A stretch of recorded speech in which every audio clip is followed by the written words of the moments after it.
Yo, yo, yo, yo, twirls around the world. Welcome to the very first episode of Student of the Game with Mo Bandz. Broken up, picked off. This game is over. As opposed to when the Saints have the ball. Oh, look at this run. What a run. Marshawn Lynch still on his feet. The way the offense is playing in this environment could be trouble. And right for the end zone. And scoring and dunking. Jackson Smith and Jigba. The house. And this is why the Seahawks have to pay him. 88 yards right out of the gate for Sean Alexander.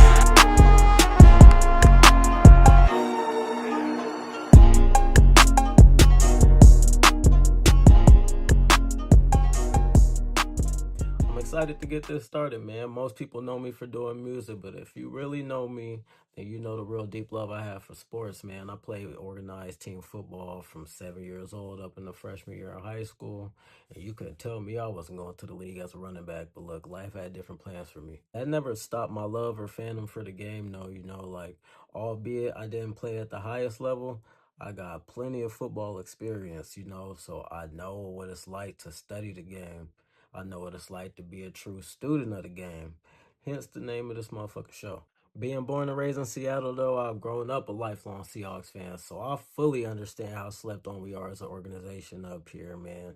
They don't give us enough primetime games.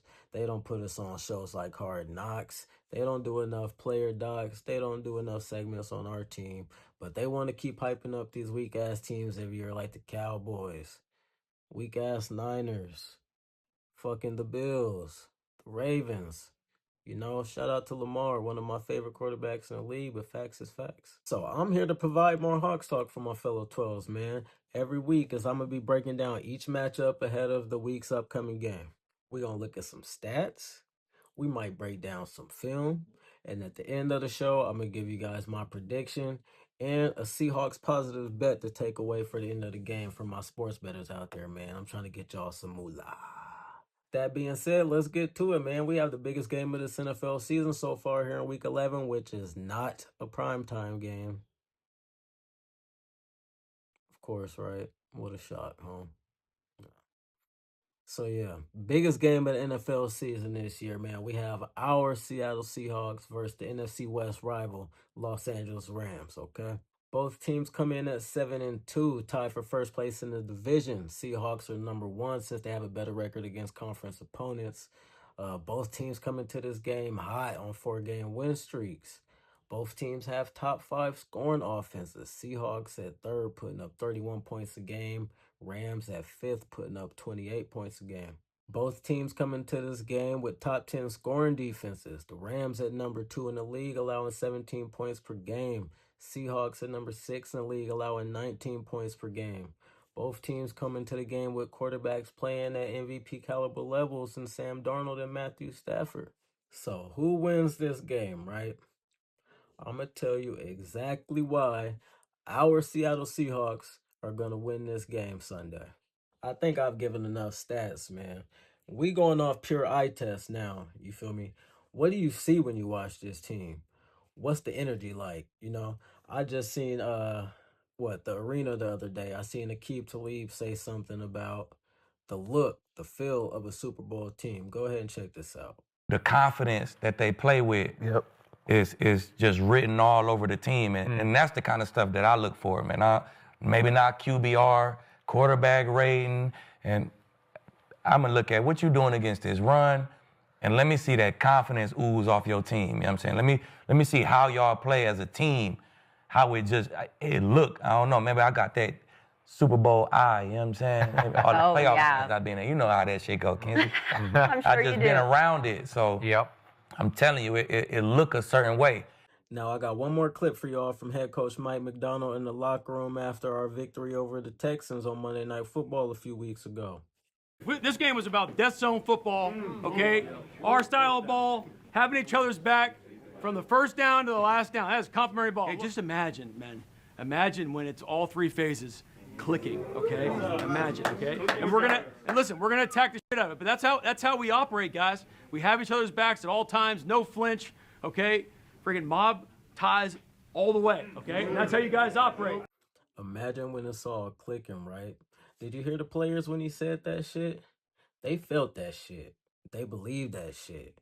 And ever since then, they've been putting it on film. Look at the last few games. Look at the scores. Just beat the Cardinals 44-22. Beat the Commanders the week before 38-14. This is complimentary football. Special teams, defense, offense. They're not playing close games. They're blowing these teams out, and they're doing it in all phases. It's all clicking. Imagine when it's all clicking, right? Aqib Talib said it has that look to a Super Bowl team. We've seen a Super Bowl team before. We've seen a team go to back-to-back Super Bowls. We know what it looks like in Seattle. It has that look right now. This team is not bullshitting. This defense is playing with energy. They flying all over the place. When they make plays, guys are celebrating for each other. That's what a team is supposed to be about. That's what he says when he says, let me see that energy. Let me see that confidence oozing off y'all. We're talking about a team that won 10 games last year and missed the playoffs. We're talking about a team that won 9 games the year before and missed the playoffs by 1 game. We're talking about a team that's 11-1 on the road in Mike McDonald's fucking tenure in Seattle. The biggest knocks we've had on this team for the last couple of years was O-line play and quarterback play. Now both of those are fixed. We got Sam Darnold, like I said, who's playing at an MVP caliber level. We got a good O-line protecting this quarterback. He's only been sacked 9 times so far in 9 games this season.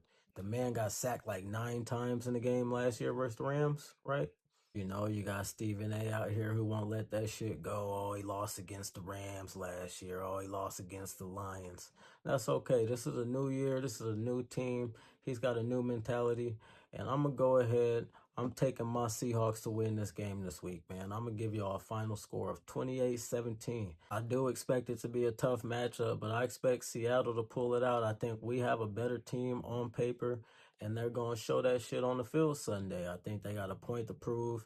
We know who the Rams are already. The Seahawks are just now in the midst of hitting their peak, and we haven't even seen them at their full potential. The run game hasn't gotten going yet.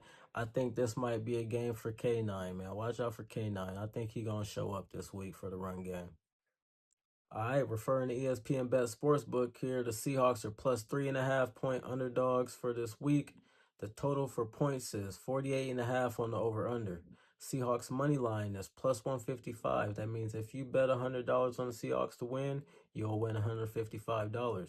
My Seahawks positive bet for this week is the Seahawks spread plus 3.5. Take the points on the Hawks, man. If you know your history, they haven't lost one game by more than 4 points this year. And like I said, they are 11-1 in their last 12 road games under Mike McDonald. That's it for this first episode of Student of the Game, man. I hope y'all enjoyed this Seahawk content. I will be dropping more for you each week, like I said. Make sure to like, share, comment, and subscribe to the channel if you're rocking with me. Like my saying is, Hawk gang or don't bang.